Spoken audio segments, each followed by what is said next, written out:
நீங்கள் தேவனுடைய ஆலயமாய் இருக்கிறீர்கள் என்றும் தேவனுடைய ஆவியானவர் உங்களில் வாசமாய் இருக்கிறார் என்றும் அறியாதிருக்கிறீர்களா?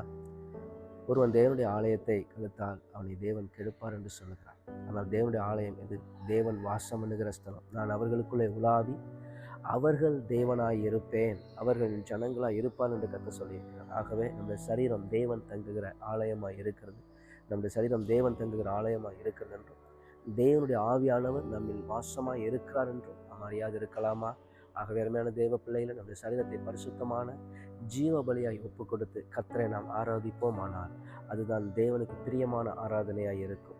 தேவனுடைய ஆலயத்தை நாம் தீட்டுப்படுத்தலாகாது. நம்முடைய சரீரம் தேவன் தங்குகிற ஆலயமாய் இருக்கிறது. ஆகவே அதை பரிசுத்த ஜீவ பலியாய் எப்பொழுதும் ஒப்பு கொடுத்து நாம் கர்த்தரை துதிப்போம், கர்த்தரை நோக்கி பாடுவோம், கர்த்தரை நோக்கி ஜெபிப்போம், கர்த்தரை நோக்கி நாம் வேண்டுவோம், கர்த்தரை நோக்கி நாம் கேட்டுக்கொள்வோம், கர்த்தருக்காக ஊழியங்களை செய்வோம். கர்த்தர் கொடுத்திருந்த சரீரத்தை கர்த்தருடைய நாமத்துக்கு மகிமைக்கென்று நாம் பயன்படுத்துவோம். ஏனெனில் இதில் அவர் தங்குகிற ஆலயமாய் இருக்கிறார். தேவ ஆலயத்திலே தேவன் எழுந்தருளி இருக்கிறார். ஆகவே நம் மூலமாய் அவர் எழுந்தருளும்படி நம்மை பரிசுத்தமான ஜீவ பலியாய் ஒப்பு கொடுப்போம்.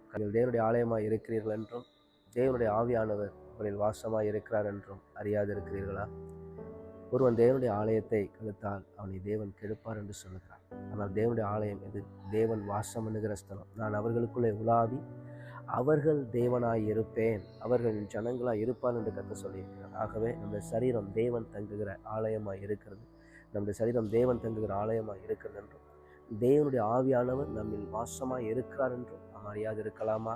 ஆகவே அருமையான தேவ பிள்ளைகளை நம்முடைய சரீரத்தை பரிசுத்தமான ஜீவ பலியாய் ஒப்பு கொடுத்து கர்த்தரை நாம் ஆராதிப்போமானால் அதுதான் தேவனுக்கு பிரியமான ஆராதனையாய் இருக்கும்.